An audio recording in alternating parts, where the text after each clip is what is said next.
I want to talk about something today that I kind of still can and can't believe is still happening, right? I came across this video on TikTok regarding Sephora's security issue again.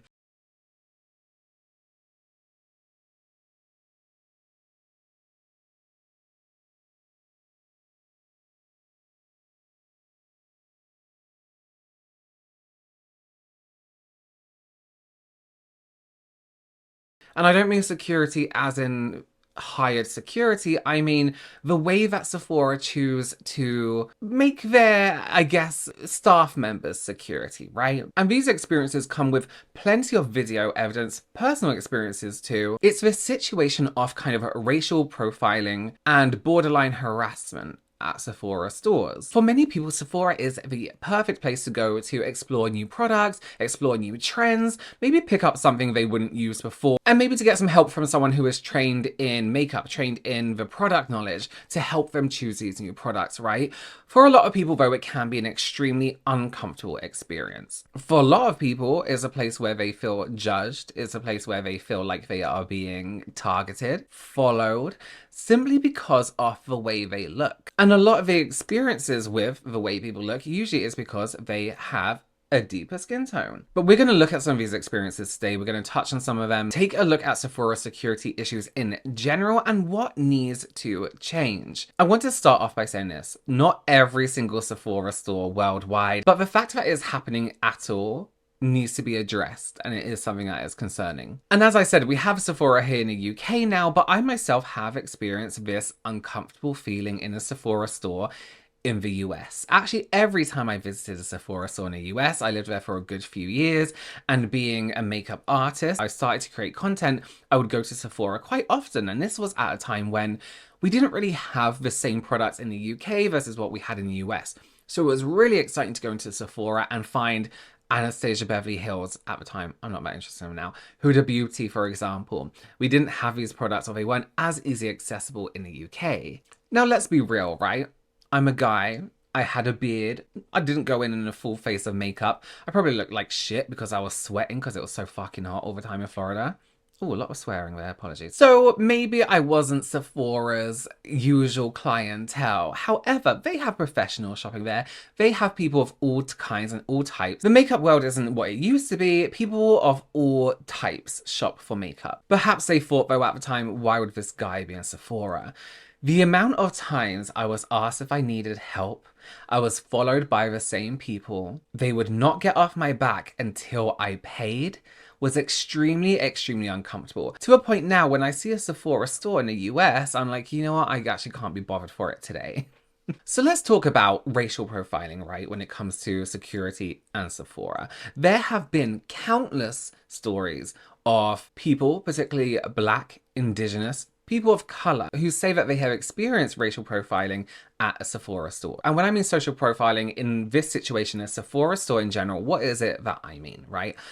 I mean, it's when someone is treated with suspicion, like they're gonna steal something, followed or even accused of theft solely based on the way they look, their appearance, their skin color, their ethnicity, rather than a legitimate reason like, oh, we physically saw you stealing. The Sephora on 34th Street racially profiled me. Let's talk about it. Normally, I wouldn't even talk about that because that's just part of the Black experience being followed in the store. But they called the cops on me, you guys, and I didn't even say. I just walked into the store.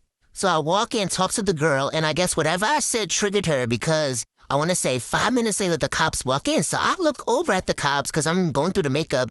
Cops in the corner, and I'm like, oh, who's about to get arrested? Little did I know. So I'm being nosy looking at them. They're not arresting anybody. So I'm like, all right, whatever. So I move on. The fragrance is in the back of the store. So I head back there, obviously, to smell it. And I want to say 5 minutes later, the cops come back there. And I'm like, whatever. I'm not letting the cops bother me at this point. I'm just doing my thing. So I walk back up to the front to ask a lady about the makeup products. And when I'm up there, I see the cops walk by me through my peripheral. And I'm like, all right, yeah, they're definitely here for me. Because I'm the only person that looks like me in the store. And this is 34th Street, you guys. So after she tells me whatever I need to know, I'm about to walk out. So the cops, I guess I wasn't even looking to see where they went, but just know when I was walking out that store, who was right behind me, walking behind me. So anytime I leave a store, I always sit into the side of the store and like gather my thoughts. I don't know why I do that, I just do. And the cops come. They like cut their way trying to come right next to me to look at my bag. And I looked at them crazy. And no, I did not confront them because it's 2023. Like, we already know what happens with black people and cops. Like, I'm not trying to do that. I was just thinking, like, wow, that's really weird. Like, am I going crazy? Because why else were those cops in the store? So I called my cousin. I'm telling her about it.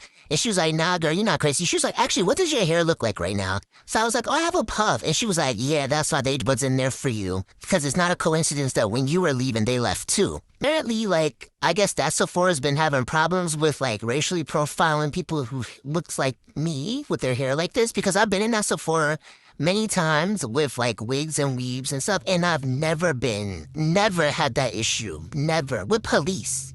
With them. But with police now. One high-profile incident happened back in 2019. The singer SZA, she is a Grammy Award-winning artist, right? She actually had this experience during her time of being a Grammy Award-winning artist, and she was actually followed around Sephora and accused of stealing on her way out in a Sephora store in California. She posted this tweet saying, laughing my ass off, Sandy, Sephora location 614 Calabasas, called security to make sure I wasn't stealing. We had a long talk. You have a blessed day, Sandy. So obviously she is talking about a staff member in Sephora called Sandy, who literally called security because she thought she was stealing. Now, here's the deal. As somebody who has worked in retail, first of all, unless you physically see someone stealing, they haven't stolen, right? You could be like, that person's a little bit dodgy. I'll watch them. I'm not going to stay on their back, but, you know, they seem like they're going to steal something. Now, to me, that would mean they're shifty as fuck. Not just shopping. I mean, I'm looking for shifty eyes. I'm looking for them holding stuff and going, you know what I mean? Like, dodgy behaviors. Sephora actually responded to this. They said, you are part of the Sephora family, and we are committed to ensuring every member of our community feels welcomed and included at our stores. No, I actually think that response is really lame. It's really, really bad. Imagine being a world famous artist, right? If this can happen to someone with such a public profile and actually a very recognizable face, she has a very unique face. And even if they didn't recognize her, what does it say about the way they treat everyday people? It's crazy. So like I said, many people have reported being followed by staff members, security, especially people of color. I actually asked over on Instagram. I didn't ask specifically for anyone of any ethnicity or race to tell me their experience, but I just said, have you ever felt uncomfortable shopping in Sephora? And I did find the responses interesting. A lot of people responded that yes, they felt uncomfortable because the staff members made them feel not great for not wearing makeup. You know, perhaps they went in without a full face of makeup and they were looked at like they shouldn't be there. On the other hand, I had a lot of people of color tell me their experience specifically regarding theft. I had people in my inbox who were made to show the contents of their bags. I don't even know if that's legal anymore. People who were told to show their bag even after they had checked out and paid for products. People who were asked to leave. People who were flat out told not to steal anything. Yes, I know, it's crazy. But one thing that I found in common with a lot of these stories, a lot of people said that as soon as they walk into a Sephora store, they feel as though someone has almost been assigned to them to be following them around and checking up on them and making sure they're not stealing. And whether that was through more subtle tactics like assisting them or asking if they needed assistance, through just flat out following them around the store, it was clear they were being targeted. But let's get this straight, right? In my mind, there's a clear difference between genuine sales help, someone genuinely wanted to help you, and even genuine like forceful selling versus being followed and being pestered. Okay, let's take for example Lush stores, right? Have you been shopping to a Lush store recently? It's intense. The staff are beyond helpful, almost to a fault, right? They are right there when you walk in. They're there to welcome you, like they are at Sephora, but usually they hand you a basket. But in Lush, they are there from the beginning right to the end. They are on your back and they want to help you. They are asking questions, they won't take no for an answer, and they want to make sale. But at the same time, the way they are on you constantly, the way they are constantly assisting you, it doesn't feel hateful. It feels genuine. It feels like a genuine need and want to help. It feels like they are there for, it feels like they are so intense because they are there for the sole purpose to help you find what it was you are looking for that day, even if you didn't know it. I could walk into a Lush store right now, not know what I was looking for, but know what I want in my head and know that I am going to receive great customer service. Now let's compare that to Sephora. And look, I worked in beauty retail for years. I know how tough it is. I know how difficult it can be and how stressful it can be. And I know people are just there to do their jobs, but the whole vibe is different when you go to a store where not only security don't trust you and security follow you around, but also everyone who works there is also following you around. It's actually kind of a security's job to not trust you, but to have the staff following you around and also act as though they're watching you as if they don't trust you, when really all you want to do is purchase something. Maybe makeup might be your hobby, makeup might be something you love, and it's kind of dampening that experience. Now, of course, every store has its security measures. That has to happen. Every business does the same thing, especially when it comes to preventing theft, right? You have to have that in place. And imagine in huge stores like Sephora, where a lot of the stock is just on the floor for you to take and put in your basket, you can imagine how much goes missing. But the issue is here that these tactics and these measures are being used disproportionately on a certain group of people, often black customers or people of color, without any just cause. A lot of the time, it's not about loss prevention, it's just prejudice. And from the experiences that you see online and the experiences that I now have in my Instagram inbox, when people of color are being followed aisle to aisle and everyone else is just being left to it, it's kind of hard to deny that that kind of discriminatory security measure is in place and being practiced. We just had this whole children in Sephora epidemic, right? Where kids were going to Sephora, messing up the testers, playing with everything, leaving it a shithole. And like really messing it up. And it surprises me that a child can go into Sephora while this whole well-known thing is going on, to a point where Sephora staff were told about it and told not to comment on it. Some Sephora staff told me. Children were going into these stores and messing it up and were able to do so freely without being followed around by staff, whereas in the same timeline, adults, people of color, were being followed around by staff. The kids could make this whole mess while somebody just trying to purchase something and buy something was being followed round. And let me tell you, being followed, harassed, being falsely accused of theft, whether you're exiting or whether you're in the store, isn't just an inconvenience, it's embarrassing. It can be really, really embarrassing. It's especially when your intention isn't to steal. It sends this message that you don't belong there, we don't trust you being here. You can come back, but we don't trust you. And for many people, like I said earlier, sometimes I see Sephora stores in the US. I'm like, no, I can't be bothered. I say in the US because we only have one here. What should be a fun, exciting experience shopping for makeup is turned into something that can be quite anxiety driven, especially when that may be your only choice to go and top up your concealer, buy your foundation. Maybe Sephora only stock the brand that you use. Maybe you can't shop online and you need that foundation for tomorrow. There have also been numerous complaints of staff members, how do I say this, doing the most, right? Really flat out accusing people, just going up to them and saying, you're stealing, with no evidence. And we have seen public confrontations from this, and rightly so. Can you let her speak? Yeah, you keep interrupting her. I just want to apologize for it. I don't want you to feel like I'm racially profiling. Then when I came over there to ask if Gigi was coming in, I was talking to her and you cut me off again. And she specifically seen you talk to the security guard. You can tell me all you want, but I specifically saw him talk to you on the monitor. Security Ask you. The dude that was right here, I know you seen him. You guys been I really did not see a guy here. I saw him, y'all talked to each other. I'm really sorry you felt that way, and I will never treat you that way again. Not even me, I just don't want you to Just anybody, don't racial profile, don't watch them as they walk through the store. Let me speak. Because I'm speaking to you as a person, as a human being. Don't do that to anybody, because that's not, let me speak.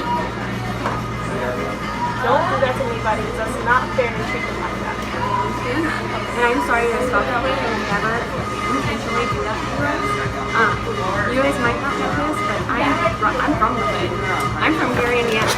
Oh my god. I would never look at you guys and be like, hey, they're stealing. Alright. I have tons of black friends. Girls, That doesn't justify it, that doesn't make it okay, and that doesn't give you the right to. And saying that you have black friends, that doesn't help. You can still be racial. I'm sorry. Okay. Thank you. You guys accept my apology?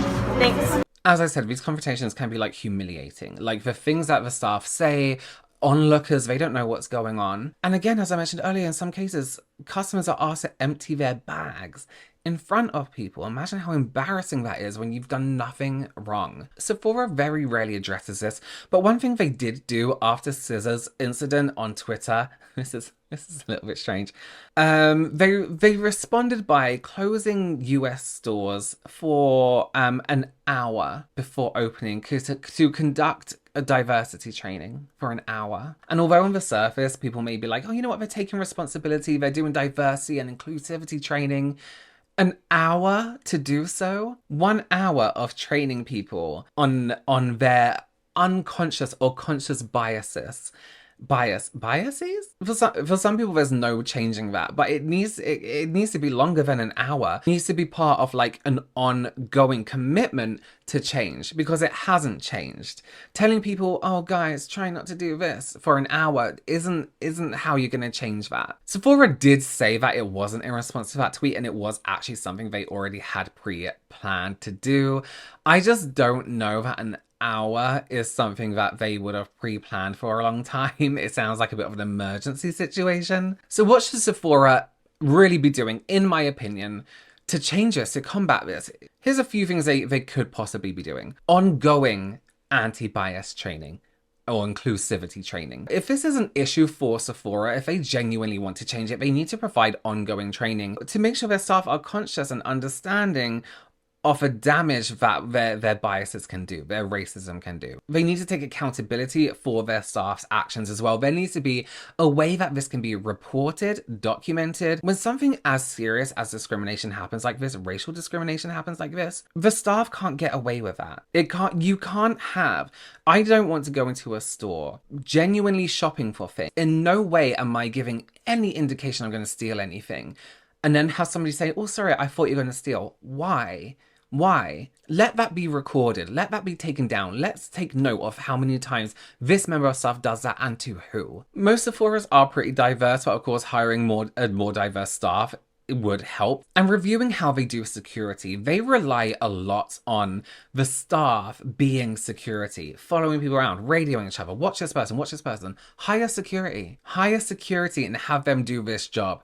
Cameras, whatever it is, to have your staff members. I was always told, no matter what retail I worked in, it's not that deep. The loss isn't that deep. Don't put yourself in danger. Don't put yourself in trouble. Don't be stupid, right? Why are your staff members? You don't know how their brains work. Why are your staff members your security? At the end of the day, wherever you are shopping and spending your money and giving that brand money, you deserve to feel comfortable and safe and respected too. You're handing over your hard-earned money. Sephora are a big deal, right? They're a big brand. They can make these kind of changes. They can put something in place, some kind of security measurements, training, whatever it is. I cannot believe that this is still happening from a big company like this, that you still get those same old stories of people feeling uncomfortable just because they look the way they do and want to buy some fucking makeup that day. I'd love to hear your opinions on this down below in the comments. Please, let's keep it respectable, respect each other's experiences. Let me know what you think Sephora can do to change this, because it is like beyond. You know, it's like, it's gotten to a point where it's like, hey, this is a joke. This is a joke. This is just straight up. Okay, thank you so much for joining me. Consider subscribing, give this video a thumbs up, and I will see you very, very soon. Bye.